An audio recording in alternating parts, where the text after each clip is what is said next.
মাননীয় স্বাস্থ্যমন্ত্রীর ছেলে এবং মাননীয় যে স্বাস্থ্য সচিব এবং মহাপরিচালক মিলে একটা সিন্ডিকেটের কথা বলা হয়েছে। এই যে দুর্নীতির অভিযোগ, যে স্বাস্থ্যমন্ত্রী পিপিই বলতে পারে না, বলে পিপিপি, মানে হচ্ছে গিয়ে তার মাথায় হচ্ছে গিয়ে পার্টনারশিপ বিজনেস ছাড়া তার মাথায় কিচ্ছু নাই। সে যে পার্সোনাল প্রোটেকশন ইকুইপমেন্ট এটা পর্যন্ত তার মাথায় নাই, তার মাথায় হচ্ছে গিয়ে প্রাইভেট পাবলিক পার্টনারশিপ, মানে ব্যবসা ছাড়া তার মাথায় কিচ্ছু নাই। তাহলে দরকার হলো অন্য মন্ত্রণালয়ে তারা দিয়ে দেন। কিন্তু এরকম একটা ক্রাইসিস মোমেন্টে যে লোকটা ভালো করে হিসাবই বলতে পারে না, ক্যামেরার সামনে যে লোকটা হিসাবের কথাই বলতে পারে না যে এই পর্যন্ত কতজন আক্রান্ত হয়েছেন, হিসাবে যে মন্ত্রী বারবার ভুল করে, তার কথা আমি কি বলবো। একটা আলী রাদিয়াল্লাহুর একটা কথা বলতে চাই। আলী রাদিয়াল্লাহু বলেছেন যে আপনি কখন বুঝবেন যে এই সমাজ নষ্ট হয়ে গেছে, কখন বুঝবেন যে এটা কিয়ামতের লক্ষণ, যখন দেখবেন মূর্খরা এই বিভিন্ন মন্ত্রণালয়ে মন্ত্রী হয়ে বসে আছে, যখন দেখবেন ধনীরা কৃপণ হয়ে গেছে, যখন দেখবেন যারা গরিব আছে তারা ধৈর্য হারা হয়ে গেছে। আমরা তো এরকম কিয়ামতের দিকে রওনা দিচ্ছি মাননীয় নেত্রী। আপনি একটা লোককে জিজ্ঞেস করেন যে মাননীয় স্বাস্থ্যমন্ত্রীর ব্যাপারে কোনো ধরনের কনফিডেন্স আছে কিনা।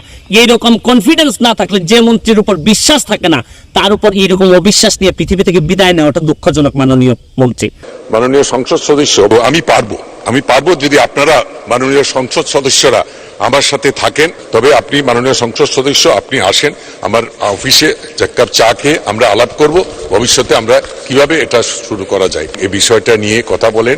আমি দেখে তারপরে দেখবো যে এটা কি করা যায়। মাননীয় সদস্য জনাব সৈয়দ সাইদুল হক হবিগঞ্জ ৪। শুরু করিতেছি মহান আল্লাহর নামে, যিনি পরম করুণাময় এবং অত্যন্ত দয়ালু। যতগুলা ব্যর্থ হয়েছে এর মধ্যে প্রথম টপ মন্ত্রণালয় হচ্ছে গিয়ে স্বাস্থ্য মন্ত্রণালয়। এমন একজন মন্ত্রী, এটা স্বাস্থ্যমন্ত্রী, আপনি মনে হয় দেখেছেন মাননীয় নেত্রী, যে 37 জন লোককে পিছনে নিয়ে করোনার ব্যাপারে উনি আমাদেরকে সচেতন করতে গিয়েছিলেন। আপনি জানেন মাননীয় নেত্রী, উনাকে ন্যাশনাল কমিটির প্রধান করা হয়েছে এবং উনি জনসমক্ষে সাংবাদিকদের সামনে বলেছেন যে উনি সভাপতি ন্যাশনাল কমিটির ঠিকই, কিন্তু উনি কিচ্ছু জানেন না কোথায় কি হচ্ছে। এই ধরনের কথা বলার পর মিনিস্ট্রিয়াল রেসপন্সিবিলিটি অনুযায়ী তো উনি তৎক্ষণাৎ রিজাইন করার কথা ছিল। মাননীয় নেত্রী, আপনি জানেন যে উনি হচ্ছেন গিয়ে সেই স্বাস্থ্যমন্ত্রী গত বছর যখন 90,000 লোক ডেঙ্গুতে আক্রান্ত হয়েছিল, ঢাকায় যখন মহামারী হয়েছিল, তখন তিনি থাইল্যান্ডে না কোথায় পরিবার নিয়ে বেড়াতে গিয়েছিলেন।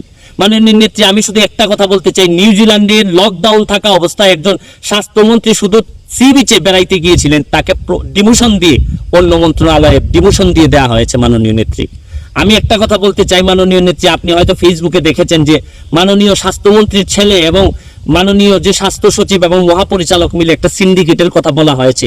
N95 যে মাস্কের কথা বলা হয়েছে, যে মাস্কের কারণে ডাক্তাররা আজকে হুমকির সম্মুখীন। এই যে দুর্নীতির অভিযোগ, এই অভিযোগ স্বাস্থ্য মন্ত্রণালয়ের সিন্ডিকেটের কথা বলা হচ্ছে।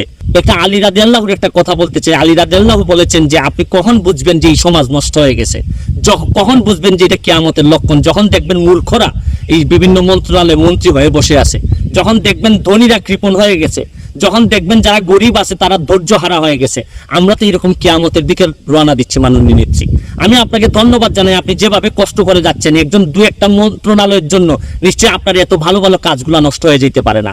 মাননীয় মন্ত্রী, আমি বলছি যে তাদেরকে বদলাই অন্য আরেকজনকে দিলেই যে তাড়াতাড়ি দিনের ভিতরেই যে সব চেঞ্জ হয়ে যাবে তা বলছি না মাননীয় নেত্রী, কিন্তু মানুষের যে কনফিডেন্স, আপনি একটা লোককে জিজ্ঞেস করেন যে মাননীয় স্বাস্থ্যমন্ত্রীর ব্যাপারে কোনো ধরনের কনফিডেন্স আছে কিনা।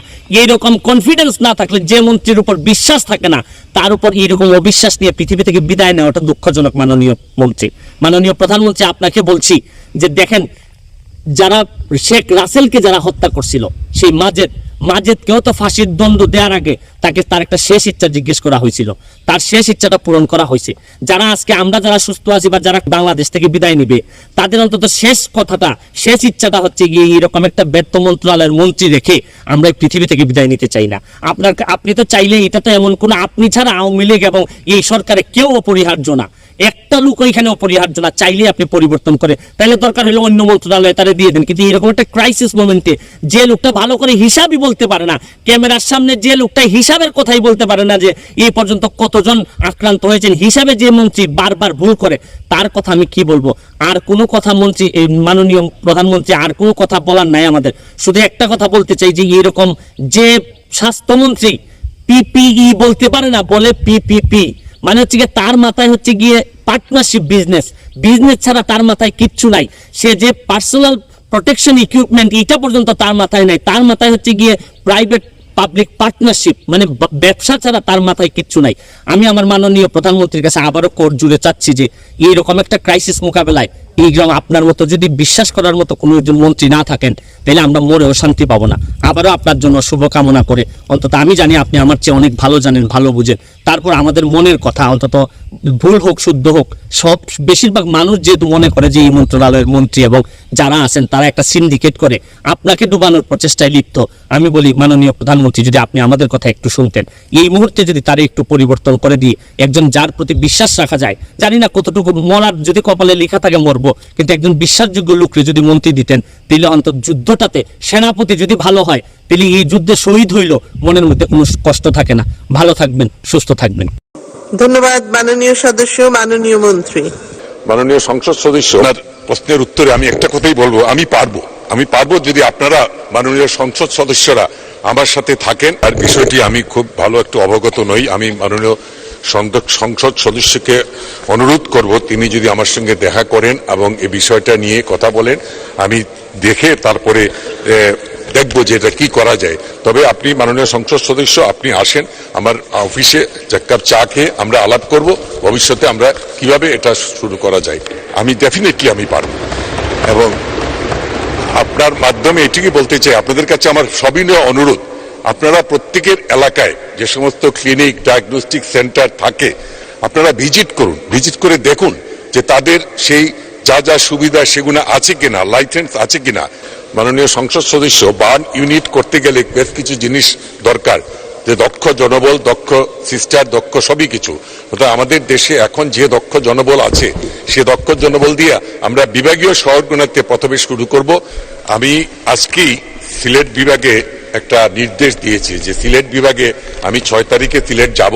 তার আগে যেন আমাকে জানানো হয় যে সিলেট বিভাগে কতগুনা উপজেলায় কতগুনা ওটি নষ্ট কিংবা কি কি নাই, কি কি কাজ, সেই জিনিসগুলা আসলে পরে আমি দেখব আমি যে আপনার হবিগঞ্জে কি করা যায়।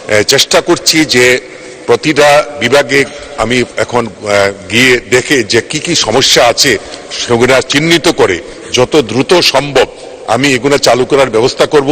কারণ আমি একটা জিনিসই বিশ্বাস করি যে প্রান্তিক জনগোষ্ঠীর যদি চিকিৎসা সেবা আমি নিশ্চিত করতে পারি, তাহলে কিন্তু বাংলা এই ঢাকা শহর, রাজশাহী শহর, চিটাগাং শহরে এই এত ভিড়, এত রোগীর মাটিতে শুয়ে থাকতে হবে না। তবে আমি সেগুলো চেষ্টা করছি যে এই সমস্যাগুলো কত দ্রুত সমাধান করা যায়। এবং এটা তো একদিনে সম্ভব না, কারণ এটা অনেক অনেক কমপ্লেক্সি পুরানো হয়ে গেছে, অনেক অনেক স্বাস্থ্য কমপ্লেক্সি আমি জানি যে ঠিক কাজ করার মতো কোনো পরিবেশ নাই। তো সেগুলো নিয়ে আমি কাজ করছি, আমি দেখি কতটুকু করতে পারি, আমি চেষ্টা করব। কারণ আমি যদি শিক্ষক ভালো না দিতে পারি, ভালো কোয়ালিটি ডাক্তার পাবো না।